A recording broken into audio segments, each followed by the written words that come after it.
여러분 오늘 분위기가 사뭇 약간 성당에 온 느낌입니다. 여러분 아주 차분하시고 경건한 모습으로 예배를 드리고 있는 것 같은데요. 여러분 오늘 이 예배의 시간을 통해서 하나님께서 말씀하시고 우리의 삶을 조율하시고 튜닝하시고 새롭게 하시는 은혜가 있기를 주의 이름으로 축복합니다. 보통 이럴 때 아멘 한번 해주면 좋아요. 다시요. 얼마 전에 우리 여기 앞에 있는 피아노 조율했거든요. 피아노를 조율하니까 이제 피아노가 제일 소리를 내는 거죠. 우리 삶도 마찬가지예요. 우리의 삶에 생각의 혼란이 있잖아요. 그렇죠? 우리의 삶에 분주함도 있고 내 삶에 해석되지 않은 일들이 분명히 있을 거예요. 그런데 우리가 그 말씀 앞으로 다가올 때 그 하나님의 말씀이 우리를 창조했잖아요. 그 말씀이 우리를 새롭게 하시고 우리에게 새 질서를 허락해 주실 겁니다. 아멘. 오늘 이 예배의 자리가 그런 자리가 될 것이고요. 그러기에 오늘 이 예배의 자리에 오신 여러분을 정말 축하합니다. 그래서 옆에 분들과 한번 이렇게 인사하겠습니다. 예배의 자리에 오신 것을 축하합니다.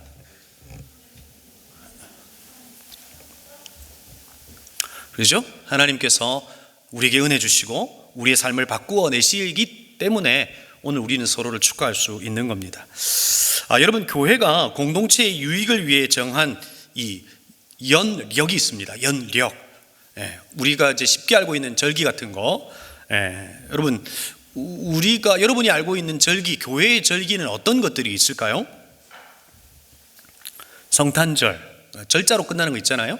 또 부활절, 이런 것들을 우리는 교회력이라고 합니다.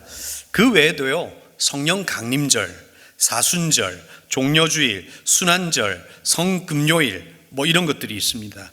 근데 여러분, 이것은 역사적이고 실제적인 사건인 동시에 이 절기에는 우리의 신앙의 고백을 담고 있다 하는 것이죠.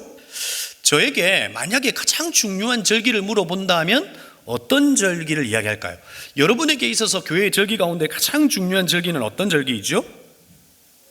우리 아이들에게 물어보는 어떤 절기예요? 당연히 성탄절이죠. 예수님 생일 때 자기들이 선물 받잖아요. 지가 생일도 아닌데 선물을 받는 건 저는 이해할 수 없어요. 그렇죠? 이건 좀 바뀌어야 된다고 생각해요. 저에게 물어보면 부활절과 성령 강림절이라고 할 수 있을 것 같아요. 부활하심이 예수 그리스도의 부활하심이 우리의 부활이 되었고, 또 예수의 십자가가 하나님이 우리를 향한 사랑의 확정이라면 부활은 하나님의 하나님 되심의 확정이기 때문에 우리에게 있어서 부활은 가장 중요하다. 예수 그리스도가 하나님이신 것을 부활하심으로 증명하셨기에 그 부활이 우리에게 중요하다. 두 번째, 성령 강림절이 중요하다. 이렇게 생각해요. 마가다락방에 임한 성령으로 말미암아 무엇이 생긴 거예요? 교회가 생긴 거예요. 교회 공동체가 생긴 거예요. 그래서 성령 강림절이 중요하다고 생각해요. 그런데 그러면 지금 우리는 어떤 절기를 지나고 있을까요? 제가 오늘 광고도 했지만 이제 다음 주부터 고난주간 특별집회가 있다고 보니 다음 주일은 무슨 주간? 고난주간. 그렇죠? 고난주간이 끝나고 나면 우리 주님께서 어떻게 하셨죠? 부활하셨기 때문에 그 다음 주일은 무슨 주일? 그렇죠. 부활주일, 부활절. 이게 되는 거죠. 그러면 지금은 어떤 교회력 가운데 있을까요? 우리 오늘 찬양한 형제가 이야기했지만 바로 사순절의 기간을 보내고 있습니다. 부활절 전 주일 6번의 주일을 제외한 40일 동안의 기간을 우리는 사순절이라고 표현하죠. 예전에는요, 금식도 하고 경건 훈련도 많이 했었어요. 40일 금식 기도 이런 거, 새벽 기도하고 그랬던 기억이 있어요. 지금은 이걸 거의 많은 교회에서 하지 않아서 얼마나 감사한지 몰라요. 이렇게 이야기해도 되는지 모르겠네요. 그런데 여러분, 성경 속에서도 40의 의미는 이런 의미들이 있죠. 노아 홍수가 밤낮 며칠간? 40일간. 출애굽한 이스라엘 백성이 몇 년 광야? 40년 광야. 예수님께서 며칠 동안 금식하셨죠? 40일 금식하시고 마귀에게 시험을 받으셨어요. 그러니까 40이라고 하는 의미 속에는 이런 훈련의 의미가 좀 숨어 있는 것 같아요. 그래서 실제 3세기 초에는 이 절기의 기간을 사실은 40일로 정하지 않고 한 2, 4일 정도 이렇게 지켰어요. 근데 AD 325년 니케아 공회에서 40일의 기간을 정한 거죠. 그리고 나서 교황 그레고리 때부터 40일이라고 하는 이 사순절이 지키게 된 거죠.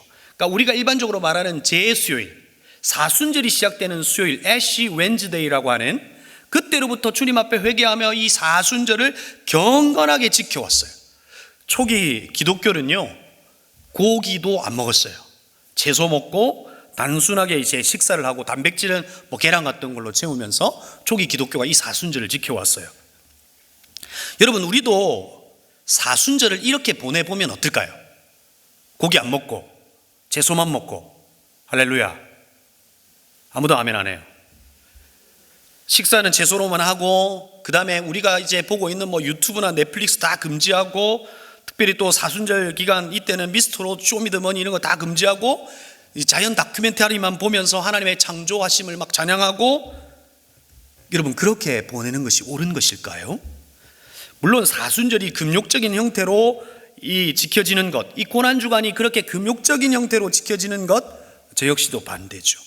그런데 여러분, 경건의 훈련과 구제의 목적으로 이 시간을 보냈으면 좋겠다 하는 개인적인 생각은 있어요.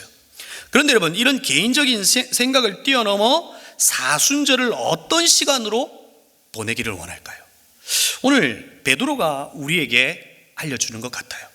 물론 베드로가 우리에게 알려주는 그건 40일이라고 하는 사순절 기간만 이렇게 살아라 라고 알려준 것이 아니라 우리의 일생이 그랬으면 좋겠다 하고 우리에게 알려준 말씀이 오늘 우리가 보고 있는 본 베드로전서 2장 21절 말씀이에요.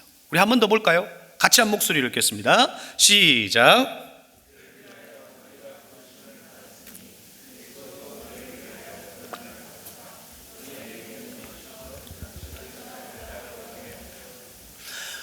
여러분, 오늘 이 말씀에 이를 위하여 라고 시작해요. 이 문맥상 보면 이를 위하여 라고 하는 것은 바로 고난의 고난을 이야기하고 있어요. 그러니까 저와 여러분이 뭐 때문에 부르심을 받았다고요? 행복을 위해서요? 아니, 오늘 베드로는 우리에게 고난 때문에 부르심을 받았다고 이야기하고, 예수님은 고난을 통해서 우리에게 본을 보여주셨고, 그러니까 고난을 당하시는 것으로 우리에게 롤 모델이 되셨고, 우리는 그 길, 그 자취를 따라가는 사람들이다라고 우리의 정체성을 그냥 딱 못 박아버렸어요.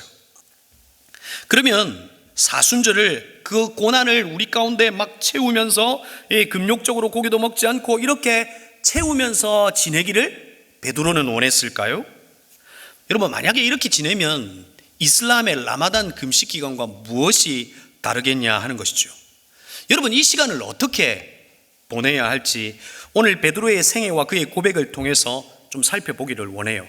오늘 첫 번째는 우리는 무엇을 바라보아야 하는가를 살펴보고요, 다음 주 두 번째 시간은 어떻게 살아야 하는가라고 하는 것을 여러분 한번 살펴봤으면 좋겠습니다. 여러분, 첫 번째는요, 예수 그리스도에 대한 분명한 신앙 고백 위에 오늘을 살라는 겁니다. 여러분, 저를 한번 보시겠어요? 저 눈을 좀 한번 마주쳐 주세요. 맞죠? 살아 계시죠, 여러분? 이렇게 마스크를 이렇게 쓰고 있으니까요, 그 KKK 아세요, 여러분? 죄송해요. 무서웠어, 그래요. 그래서 눈빛을 좀 마주치시고, 여러분과 이렇게 좀 예전처럼 이렇게 소통하고 막 이렇게 하고 싶은 마음이 큰데, 그러지 못해서 좀 안타까운 마음이 있었어요, 여러분. 그랬어요. 그렇죠? 자, 여러분, 첫 번째 뭐냐면 예수 그리스도에 대한 분명한 고백 위에 서라는 거예요. 오늘 사도 베드로를 통해서 우리에게 알려주고 싶은 건 뭐냐면 분명한 신앙 고백이 이 사순절을 통해서 회복되었으면 좋겠다. 그 맥락에서 여러분과 한번 나누고 싶어요. 오늘 우리가 읽었던 이 고백은 사실은 누가 시켜서 한 고백이 아니고, 오늘 이 고백은 누구의 고백이라고요? 베드로의 고백이에요. 여러분, 옛말에 이 말이 있어요. 사람은 고쳐 쓰는 거다 아니다? 옛말에, 성경 말씀이 아니고요, 옛말에 사람은 고쳐 쓰는 거다 아니다? 사람은 고쳐 쓰는 게 아니라고 옛말에 그렇게 이야기해요. 사람이 갑자기 환경이 변하고 막 이렇게 한다고 해서 변하지 않더라는 거예요. 지금 우리 하나님 나라 큐티하고 있는데 여러분, 누구의 생애를 보고 있어요? 야곱의 생애를 보고 있잖아요. 여러분, 하나님께서 야곱의 이름을 이스라엘로 바꿔서 그의 인생이 이스라엘이 되었나요? 아니에요. 그는 이스라엘의 삶을 살지 않고 야곱의 삶을 그냥 그렇게 살아가고 있는 것을 우리는 보고 있죠. 그래서 저는 이 성경에서 3대 미스테리를 꼽으라면 3가지를 꼽을 수 있을 것 같아요. 첫 번째는 노아의 방주, 그렇죠? 과연 그때 그 방주 속에 어떤 종류의 짐승들이 들어가 있었을까? 우리 집에 키우는 그 고양이, 페르시안 친칠라의 종도 들어가 있었을까? 뭐 이런 생각을 해봤어요. 여러분, 그런 생각 안 해보셨어요? 네. 두 번째는 출애굽 사건에 대한 부분이에요. 200만, 400만이나 되는 이들이 출애굽을 어떻게 했을까? 그들이 그곳에 어떻게 텐트를 치고 살고 있었을까? 그리고 세 번째가 뭐냐면 바로 베드로가 베드로 전후서를 썼다라고 하는 거예요. 아니, 이 베드로가 어떻게 이 베드로 전후서를 쓸 수 있었는가? 여러분, 한번 베드로 전후서를 이 사순절을 지나면서 한번 읽어보세요. 정말 이 베드로가 이 고백을 했을까? 그냥 이 물고기 잡는 이 베드로가, 무식한 이 베드로가 어떻게 이 고백을 할 수 있었을까? 사실 미스테리예요. 근데 그가 오늘 베드로 전후서를 쓰고 그의 고백 가운데 우리에게 알려준다고요. 여러분, 그가 우리에게 예수님께서 본을 보이셔서 고난을 받으셨으니 너희도 그렇게 하라라고 우리에게 말해줄 사람이 되느냐는 거예요. 그는 여러분, 로마의 법정에선 예수님을 바라보며 그에게 찾아올 죽음의 위협과 고통을 피하기 위해서 예수님을 3번이나 부인한 사람 아니에요? 그러니까 우리에게 주님이 고난의 본을 보이셨으니 그 길을 따라가라 이렇게 말할 수 있냐고요. 여러분 같으면 어떨 것 같아요? 여러분 같으면 법정 앞에 선, 여러분이 예수님의 제자이고 베드로이고 법정 앞에 선 예수님을 바라보고 나에게 죽음의 위협과 고난의 위협이 있을 때 여러분은 어떻게 할 것 같아요? 난 주님을 절대 부인하지 않는다. 손 드세요. 그래도 적어도 나는 부인은 하는데 3번 아니다, 2번이다.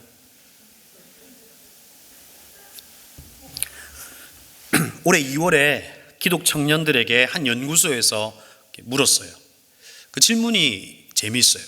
첫 번째 질문은 뭐냐면 교회에 언제부터 다녔냐 하는 질문이에요. 78%가 초등학교 이전에 다녔다고 고백하고요.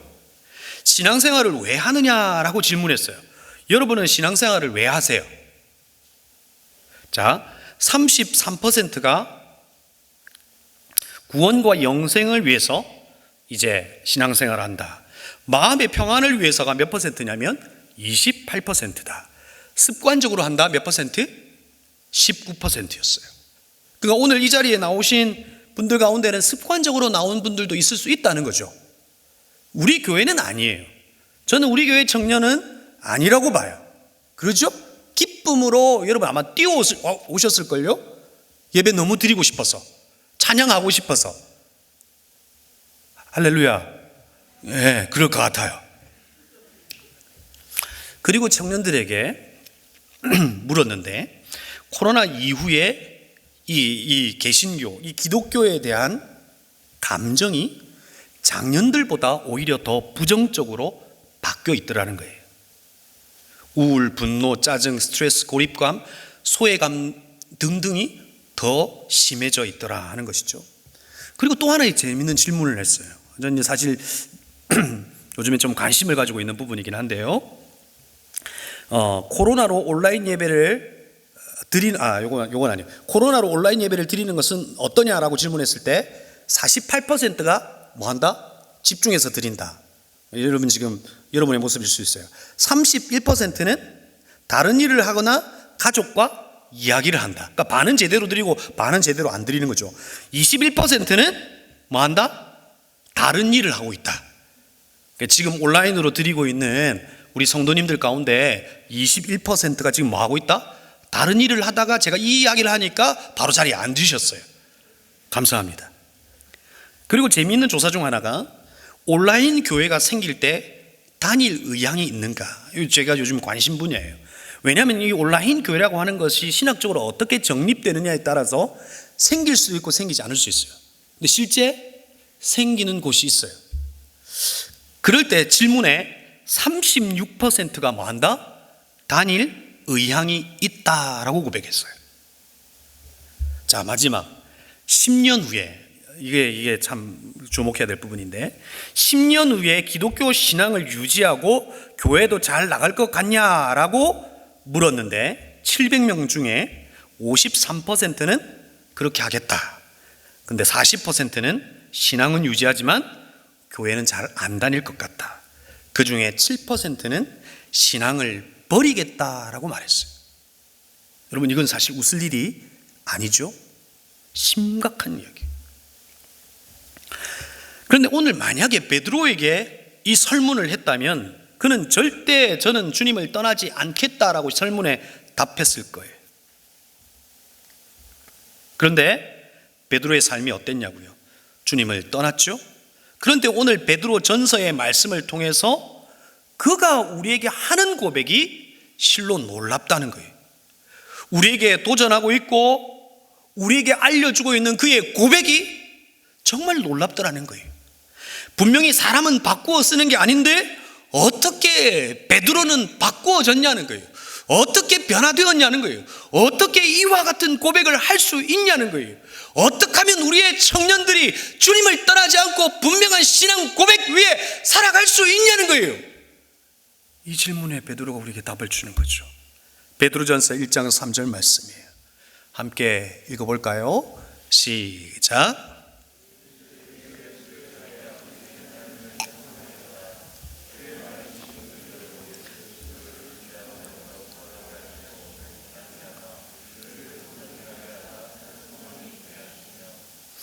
베드로가 무엇이라고 말하냐면, 내가 이렇게 고백할 수 있는 것은 예수 그리스도의 십자가와 부활로 거듭났다는 거예요. 하나님의 그 십자가와 부활의 계획 속에, 그 섭리 속에 내가 있었고 하나님의 미리 하심과 택하심으로 말미암아 나 다시 태어났다는 거예요. 그 고백을 하고 있는 거예요.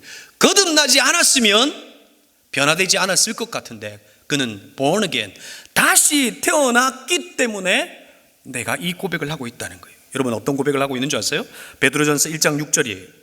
그러므로 너희가 이제 여러 가지 시험으로 말미암아 잠깐 근심하게 되지 않을 수 없으나 오히려 크게 기뻐하는도다. 너희의 믿음의 확실함은 불로 연단하여도 없어질 금보다 더 귀하여 예수 그리스도께서 나타나실 때 칭찬과 영광과 존귀를 얻게 할 것이니라. 이것은 당시 디아스포라들에게 하는 고백이긴 하지만 이것은 사실의 베드로의 분명한 고백 위에 하는 고백이에요. 그런데 여러분, 우리의 베드로전서가 언제 쓰여졌어요? AD 63년, 64년에 쓰여졌다고 이야기해요. 그런데 여러분, AD 64년에는 어떤 일이 벌어졌어요? 64년 7월 18일 날, 여러분, 우리는 이거 교회사적으로 좀 기억할 필요가 있어요. 네로가 여러분 불을 질렀잖아요. 대화재 사건이 있었어요. 100만이나 되는 이 로마의 시민이 이 공항에 되게 되고 20만이나 되는 사람이 노숙자가 되는 일들이 일어났다고요. 그런데 그 일이 있기 전에 마치 예언이라도 하듯 이 고백을 하고 있는 베드로의 모습을 보고 있는 거예요. 불로 연단하여도 없어질 금보다 예수 그리스도께서 나타나실 때의 칭찬과 영광과 존귀를 얻게 할 것이다. 그 불타버리는 이 세상의 그 어떤 것보다 믿음이라고 하는 그것으로 말미암아 하나님께서 너를 칭찬하시고 영광과 존귀를 얻게 되겠다고 베드로가 고백하고 있는 거죠. 그렇게 할 수 있었던 이유가 뭐라고 고백하냐면 베드로전서 1장 20절 말씀입니다. 함께 읽어볼까요? 시작. 너희는 그를 죽은 자 가운데서 살리시고 영광을 주신 하나님을 그리스도로 말미암아 믿는 자니 너희의 믿음과 소망이 하나님께 있게 하셨느니라. 어떨 때 가능하다고요? 우리의 믿음과 소망이 하나님께 있을 때, 하나님이 우리의 삶의 첫 번째가 될 때, 하나님이 우리의 믿음의 가운데 가장 중요한 분으로 기억될 때 우리에게 이와 같은 일들이 있을 수 있다라고 고백하고 있는 겁니다. 베드로는 예수 그리스도를 바로 그 믿음 가운데 산 소망이라고 고백하는 거죠. 그런데 여러분, 베드로는 예수님을 언제 산 소망이라고 고백했을까요? 바로 그가 부활하신 주님을 만났을 때예요. 여러분, 예수님께서 십자가에 죽으시고 베드로와 그의 제자들의 선택이 무엇이었죠? 예수님께서 십자가에 이제 돌아가시고 나서 그들은 뭐 했냐면, 살기 위해서 부르심이 있기 이전의 자리로 돌아가 버렸어요. 물고기를 잡겠다며 그곳으로 가버린 거예요. 이제 물고기 잡고 거기서 나오는 수익으로 살겠다는 거예요. 그것이 나에게 소망이라고 하고 간 거예요. 그런데 여러분, 그곳에서 베드로와 제자들은 뭘 경험해요? 실패를 경험하는 거죠. 그리고 그곳에서 베드로가 사실은 누구를 만나요? 육지 먼 곳에서 얘들아 너희 고기가 있느냐라고 물으시고, 누군가가 그 그물을 우편에 던지라고 말해요. 그리고 그 그물을 우편에 던졌더니 물고기가 너무 많아 들어 올릴 수가 없다라고 기록되어 있어요. 그때 알았어요. 아, 주님이시구나.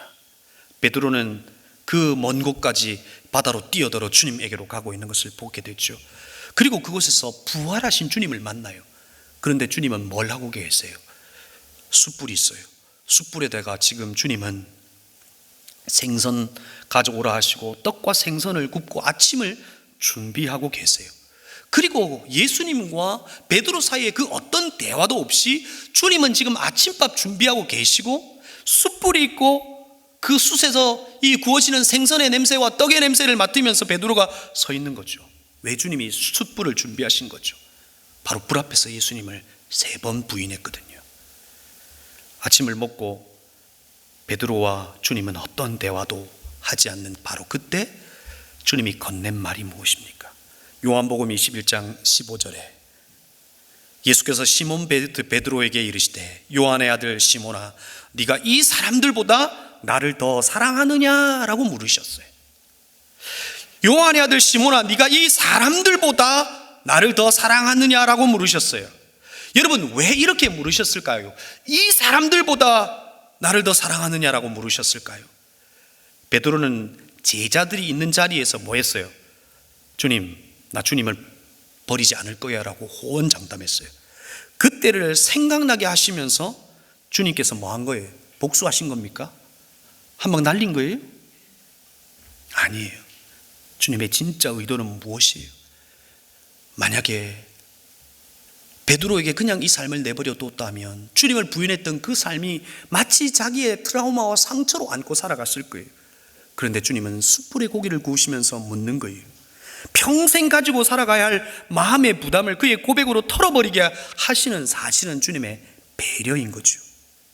그리고 배와 그물을 가지고 와서 다시 그것으로 살아보겠다고 하는, 그것이 소망이라고 생각하는 것보다, 그래서 그걸 먹고 사는 것이 소망이라고 생각하는 그것들보다 너 나 사랑하냐라고 묻는 거예요. 베드로야, 내가 소망이냐라고 묻는 거예요. 우리에게도 동일하게 주님이 물으시는 거예요. 이 사람들보다 너 나 사랑해? 네가 소망이라고 생각하는 수많은 것들, 이 세상이 우리에게 소망이라고 이야기해 주는 그 수많은 것들보다 너 나 사랑하냐? 주님이 오늘 우리에게 묻는 거예요. 너 진짜 네가 살아가는 살 소망이 뭐냐? 묻는 거예요. 사순절을 보내며 우리는 예수님에 대한 분명한 고백이 회복되어야 해요. 우리의 삶은 세상이 우리에게 알려주는 그 소망을 붙들 때 행복한 삶을 사는 것이 아니라 예수 그리스도를 향한 우리의 고백이 결정될 때 우리의 삶은 달라질 수 있다는 거예요. 베드로는 예수님이 산 소망이라고 고백해요. 그리고 베드로의 삶은 어땠어요? 마지막 그의 삶은 어땠냐고요? 십자가에 거꾸로 매달려 죽음을 맞이하죠. 죽는 그 순간까지 다른 어떤 것이 아니라 예수 그리스도가 베드로 자신에게 산 소망이었던 것을 그가 보여준 거죠. 그러면 여러분, 베드로가 고백하는 예수 그리스도, 산 소망이라고 고백하는 예수 그리스도는 우리에게 소망이 뭐라고 이야기해 주고 있죠? 예수님께서 우리에게 알려주는 소망, 예수님께서 우리에게 알려주는 복이 뭐냐고 우리에게 알려주냐는 거예요. 예수님께서 처음 하셨던 산상수훈의 설교를 통해서 우리에게 소망이 뭔지, 복이 뭔지를 알려주셨어요. 여러분, 어디에 가면 복이 뭔지를 알 수 있을까요? 여러분 제가 좀 알려드릴까요? 제가 오늘 담임 목사님 설교를 듣는데 알았어요. 여러분 미금역에 가면 타로점이 있는데 그 타로점에 가면 실제 이런 문구가 있다면서요. 가보신 분? 자, 타로점 가보신 분? 제가 정죄하지 않습니다. 숯불을 굽고 여러분 기다리고 있겠습니다. 그 타로점 앞에 이렇게 적혀 있대요. 주일은 쉽니다. 그리고 이렇게 적혀 있답니다. 그 밑에 크리스찬 환영. 여러분 그곳에 가면 복이 뭔지를 알 수 있어요. 저도 한번 가보고 싶어요. 혹시 저와 함께 하실 분 계십니까? 여러분 그곳에 가면 정말 복이 뭔지를 알 수 있을까요? 예수님은 산상수훈에서 우리에게 소망이 뭔지 그리고 복이 뭔지를 알려주셨어요. 심령이 가난한 자는 복이 있나니 천국이 그들의 것이며 애통하는 자는 복이 있나니 그들의 위로를 받을 것이며 의에 줄이고 목마른 자는 복이 있나니 그리고 마지막에는 의를 위하여 박해를 받는 자는 뭐한다? 복이 있다라고 말씀하셨어요. 지금껏 우리가 알고 있는 이 복이라고 하는 개념, 소망이라고 하는 개념과 전혀 다른 개념으로 우리에게 예수님의 첫 설교를 통해서 복이 뭔지 소망이 뭔지를 알려주셨어요. 어떻게 여러분 가난이, 애통이, 목마름이, 박해가 복이 될 수 있냐고요? 여러분 예수님께서 말씀하시는 이 복이 뭐냐고요? 오늘 이 복이라고 적혀 있는 이 마카리오스라고 하는 이 복이라고 하는 표현은 단순한 행복, 쾌락과 같은 것이 아니에요. 이 마카리오스라고 하는 이 단어의 의미는 신이 우리에게 부여할 수 있는 복이라고 하는 의미를 가지고 있어요. 여러분 우리가 축복한다라고 하는 걸 영어식으로는 어떻게 표현해요? God bless you라고 이야기하잖아요. 그 bless라고 하는 그 단어는 무엇으로부터 어떤 어원으로 출발한 거예요? blood 아니에요? 그러지 않아요. 아시잖아요. blood예요. 예수님이 말씀하시는 이 복은 바로 무엇을 통해서만 주실 수 있는 거예요? 바로 예수 그리스도의 피를 통해서만 주실 수 있는 거예요. 예수 그리스도의 십자가를 통해서만 주시는 바로 그 복, 그것이 주님께서 오늘 말씀하시는 마카리오스라고 하는 바로 그 복이라는 거예요. 바로 이 십자가를 통해서 우리는 무엇을 경험하죠? 옛 마음에 대한 완전한 파괴를 경험합니다. 옛 사람에 대한 완전한 파괴를 경험하고 오히려 그 속에서 새로운 마음의 창조, 새 질서가 우리 안에 주어지는 것을 경험하게 된다고요. 무슨 말이냐고요? 예수님이 우리의 소망이 되신다고요. 심령이 가난한 자는 복이 있다라고 하는 이 말의 의미는 내 마음이 가난하다는 뜻이 아니에요. 이것이 원문으로 해석하면 마치 이런 거예요. 절벽에 서서 다른 어떤 것도 붙들 수 없어서 예수님을 붙드는 자는 복이 있다라고 하는 의미예요. 바로 그 예수 그리스도를 붙든 이가 복이라는 거예요. 그래서 핍박이 있고 박해가 있고 의에 줄이고 목마른 그 순간에서도 예수 있으면 우리는 복이라고 하는 이야기를 하고 있는 거죠. 내 삶의 소망이 바뀐 거예요. 내 삶의 방식이 바뀌어버린 거예요. 성공이라고 하는 것이 내 삶에 자유를 줄 것이라고 세상은 우리에게 알려주지만 주님은 우리에게 뭐라고 알려주셨어요? 진리가 너희를 자유케 하리니 라고 말씀해 주셨어요. 그럴 때 가난도 애통도 목마름도 박해도 복이 되는 역설적 삶을 살아내는 것이 바로 복인 저와 여러분의 인생이라는 것이죠. 그래서 심령이 가난한 자는 뭘 준다고요? 뭘 준다고 여러분? 심령이 가난한 자는 천국 주잖아요. 애통해하는 자는 뭘 준다고요? 위로 준다고요. 내 죄 때문에 애통해하고 우리의 죄 때문에 애통하는 그 긍휼의 마음을 가지고 눈물이 있는 그에게 하늘의 위로가 주어진다고요. 그럼 아멘이세요? 누군가로부터의 위로가 아니라 우리를 만드신 주로부터의 위로가 저와 여러분에게 있기를 주의 이름으로 축복합니다. 도대체 어디서 위로를 받으려고 애를 쓰세요? 정말 여러분 그곳에서 여러분에게 영원한 위로가 될 만한 그 무언가가 있던가요? 제가 여러분에게 뭐 비타 500 이런 거 막 기프트콘으로 싸주면 그거 몇 초 위로돼요? 몇 초도 안 돼요? 영원한 건 아니잖아요. 온유한 자에게는 뭘 준다고요? 땅을 기업으로 받을 것이며. 할렐루야. 온유한 자에게는 하나님이 땅을 주신대요. 여러분 너무 좋지 않아요? 땅 주신다는데. 여러분, 한 청년이 결혼을 하려고 마음을 먹었는데 고민을 하고 있어요. 서울에 살려고 했더니 살 수가 없다는 거예요. 그래서 제가 이렇게 이야기했어요. 야, 대출하면 되잖아. 요즘 대출 잘 되잖아. 근데 대출을 할 수 있대요. 그런데 전세금 대출, 그 대출 자체가 문제가 아니라, 그러니까 여러분, 전세금 대출을 하면 그 전세금의 75%인가 85%인가를 대출할 수 있어요. 그러면 20%나 25%는 누가 내야 돼요? 내가 내야 돼요. 그 돈이 없다는 거예요. 그런데 여러분, 오늘 주님께서 뭐 한다고요? 온유한 자는 뭘 준다고요? 땅 준다고요. 여러분, 이 말씀을 믿으실 수 있기를 바랍니다. 그 땅 위에 집 지으면 되잖아요. 이러다가 이단 되는 거죠. 여기서 말하는 땅은 어떤 땅이에요? 베드로후서에서 말하는 새하늘과 새 땅이에요. 하나님의 나라를 주신다는 거예요. 여러분, 이 하나님의 나라, 이 새하늘과 새 땅은 미래적 개념, 우리가 언젠가 가야 될 그 하나님의 나라를 이야기하지만 현세적 개념에서의 하나님의 나라예요. 그 나라가 물리적 개념 속에서 우리에게 임하는 것이 아니라 그 나라의 가치와 그 나라 속에서 누릴 수 있는 것이 우리에게 임한다고요. 세상이 줄 수 없는 것이 우리에게 임한다고요. 세상이 주는 것은 잠깐의 위로일 수 있으나 영원한 위로와 하나님의 나라에 대해서만 줄 수 있는 하나님의 통치와 다스림 속에 주어지는 그것이 우리에게 주어진다고요. 그게 뭐냐고요? 로마서 14장 17절이에요. 함께 읽어볼까요? 시작.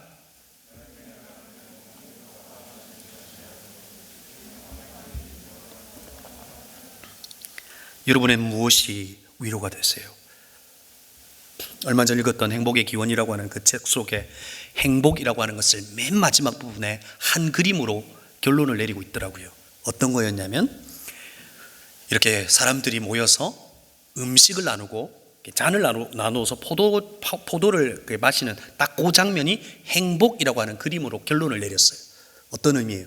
행복이라고 하는 것은 사람이 있고 우리가 아마 대단한 것이 아니라 서로 먹고 마실 수만 있다면 행복의 기원이라고 하는 책에서는 행복이라고 이야기한다고요. 근데 오늘 성경은 뭐라고 말하냐고요? 먹고 마시는 것이 아니라고요. 여러분, 예수 믿으면 먹고 마시는 것이 다 없이 그냥 주님만 온전히 바라보면서 가난하게 살아, 이런 의미가 아니라고요. 주님을 바라보면 주님 나라 안에서, 오직 성령 안에서 의와 평강과 희락이라고 하는 하나님 나라 안에서 주어지는 그 하늘의 것들이 우리 가운데 주어진다는 거예요. 여러분, 이것을 맛보는 저와 여러분이 되기를 주님의 이름으로 축복합니다. 누구에게요? 바로 예수님이 소망이 된 이들에게 바로 이것이 우리에게 주어진다는 거예요. 아리스토텔레스는 가치 있는 것을 붙들 때 행복한 삶이라고 이야기해요. 그런데 그 가치도 세상의 기준에서 매겨놓은 거예요. 상대적 개념이라고요. 어떤 것은 이 세상에 가치 있다고 말하지만 주님 보시기에 가치 있는 거 아닐 수 있다고요. 우리는 어떨 때요? 바로 부활하신 그 주님을 만날 때요. 청년 여러분, 부활하신 그 주님을 만나실 수 있기를 바랍니다. 그 주님을 만나 그 주님을 향한 우리의 고백이 회복되는 것이 이 사순절의 기간이 될 수 있기를 바랍니다. 벼랑 끝에 서서 그 어떤 것도 붙들 수 없어서 주님을 붙들며 주여라고 고백하는 것이 우리에게 복인 것을 알고 그 고백, 그 신앙의 고백이 이 사순절의 기간을 통해서 회복될 수 있기를 바랍니다. 제 옆에는 늘 제 친구가 하나 있습니다. 제 사무실 옆에는 헤이 구글이 있습니다. 헤이 구글에게 별거 다 물어봅니다. 설교를 준비하다가 궁금했습니다. 헤이 구글, 너 소망이 뭐냐? 이렇게 물었습니다. 여러분, 뭐라고 대답했을까요? 여러분 아시죠? 지금 헤이 구글? 헤이 구글, 소망이 뭐냐? 이렇게 이야기했더니 세상의 모든 지식을 배우는 거요. 헤헤, 꿈이 큰가요? 뭐 이렇게 답을 하더라고요. 그의 꿈은 뭐였어요? 세상의 모든 지식을 배우는 거. 여러분이 만약에 세상의 모든 지식을 다 배운다고 하면 여러분 행복해질까요?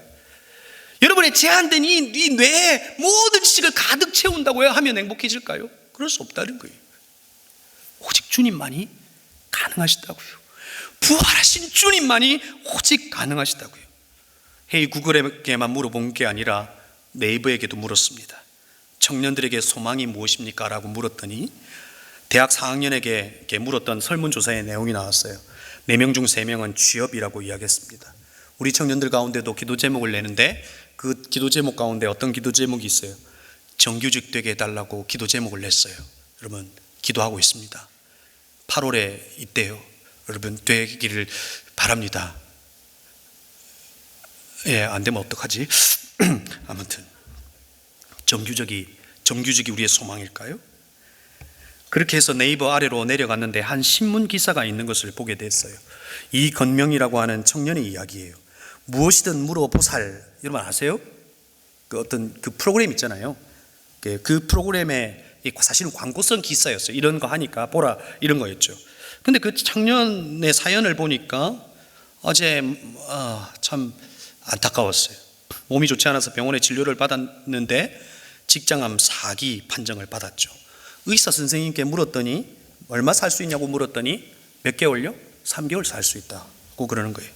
그 왜 나왔냐 그랬더니 누나랑 함께 살고 있는데 어릴 적 술 드시던 이 아버지께서 폭행하시고 그래서 아빠랑 관계가 좋지 않은데 자기가 떠나면 누나하고 아빠만 남으니 그런 것이 잘 해결됐으면 좋겠다 그러는 거죠. 그래서 이 청년을 조금 더 찾아보기 시작했어요. 유튜브에 가니까 버킷리스트라고 하는 이름의 유튜브가 있었어요. 남은 자기의 생애의 버킷리스트를 채워나가는 거죠. 첫 번째 버킷리스트가 뭐였냐면 추억 회상하기였어요. 과거의 추억을 회상하는 거. 두 번째, 대단한 건 사실 아니더라고요. 친한 동생과 놀러가기. 세 번째가 뭐였냐면 CCM 녹음하기였어요. 그가 마지막 녹음한 찬양이 제목이 감사해요 나의 하나님이었어요. 그리고 건명 형제는 올해 7월 13일 하나님의 나라로 갔어요. 그가 하나님 나라로 가기 3개월 전에 그 방송에 사실 출연한 거죠. 그 방송에서 이제 묻는 거죠. 소원이 뭐냐고 물었어요. 그랬더니 무슨 소원을 이야기했을까요? 살고 싶어요 그랬을까요? 사진 한번 찍고 싶어요. 이수근이랑 사진 한번 찍는 게 소원이라고 이야기해요. 그랬더니 이수근이가 뭐라고 말해요? 미안하다, 해줄 수 있는 게 없네 라고 이야기해요. 여러분 직장 잃으면 직장 구하면 돼요. 돈 잃으면 벌면 되고요. 믿음이 약해지면 주님께 나오면 돼요. 하지만 죽음 앞에서 여러분이 가장 사랑하는 사람도 해줄 수 있는 게 없어요. 그 어떤 것이 위로가 될 수 없다는 거예요. 하지만 베드로가 예수님을 산소망이라고 고백하는 이유가 무엇이에요? 그는 부활한 주님을 만난 거예요. 죽음에서 영원한 생명을 주실 수 있는 분이 오직 예수 그리스도밖에 없음을 알았기에 예수님을 산소망이라고 고백하고 있는 거죠. 어떻게 이건명 형제는 죽음 앞에서 감사해요 하나님이라고 하는 곡으로 찬양했을까요? 그 가사의 내용에 이런 가사가 있어요. 이제야 그 깊은 사랑 알게 된 나 이제 주님 없이는 살 수 없네. 찬양해요 날 알아준 사랑, 어둠 속에서 빛이 되신 하나님 사랑. 그가 이 고백을 어떻게 할 수 있는 거죠?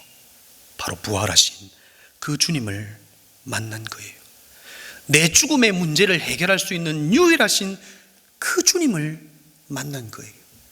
그의 생애는 짧을지 모르지만 그의 생명은 하나님의 영혼과 연결되어 짧은 생애 가운데 주님을 만나 영생을 얻었다는 거죠. 여러분 우리는 기억해야 합니다. 사순절의 기간을 보내며 우리는 십자가를 묵상해야 합니다. 십자가는 무엇입니까? 십자가는 하나님과 나를 이어준 거예요. 하나님의 역사와 나의 역사를 줄잇기를 하신 거예요. 하나님의 영원하심과 내 생애의 짧은 일생이라고 하는 것을 십자가를 통해서 연결해 버리신 거예요. 우리 안에 영원한 생명이 주어졌다고요. 죽음이라고 하는 열매를 맺어야 하지만 우리에게 그 영생을 허락하셨다고요. 여러분이 감격이 있으신가요? 근데 그 영생은 죽어 맛보는 것일까요? 그러려고 우리의 일생과 하나님의 영원한 그 하나님의 역사에 줄이기를 하셨을까요? 이 땅에서 그 영생의 삶을 살아가라는 거죠.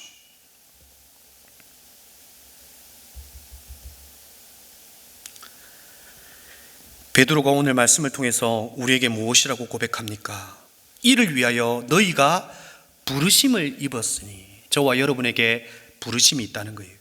죽음의 문제를 받은 나도 너희도 부르심의 소명이 있다고 우리에게 이야기해 주고 있는 거죠.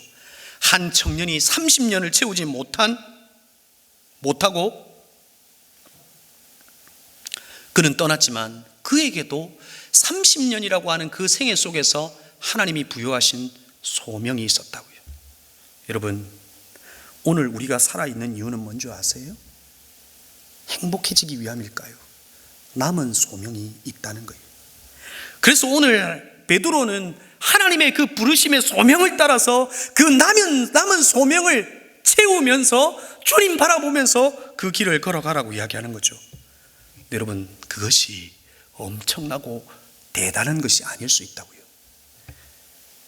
오늘 힘없이 힘겹게 살아가는 한 친구에게 미소를 짓는 것이 오늘의 소명일 수 있어요. 한 친구에게 응원의 메시지를 보내는 것이 오늘의 소명일 수 있고, 오늘 누군가에게 사랑한다라고 고백하는 것이 오늘 우리의 소명일 수 있어요. 그냥 상관없이 지나갔던 한 사람에게 그 한 사람을 위해서 기도해 주는 것, 이것이 우리의 소명일 수 있다고요. 대단한 것이 아닐지라도 예수 그리스도와 연결되어 우리의 삶의 그 부르심의 모습을 따라 우리의 삶의 생명으로 드러나는 이것, 그것이 저와 여러분의 부르심일 수 있다는 거예요. 그것이 영생을 소유한 자의 삶이고 영생을 누리는 자의 삶이라는 거예요. 영생을 흘려보내는 그 부르심의 삶이 저와 여러분에게 있다는 거죠. 말씀을 마무리합니다. 베드로전서 시작은 어떻게 시작합니까?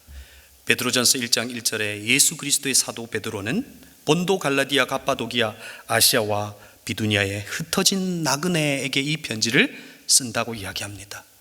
여러분, 흩어진 나그네는 누구이죠?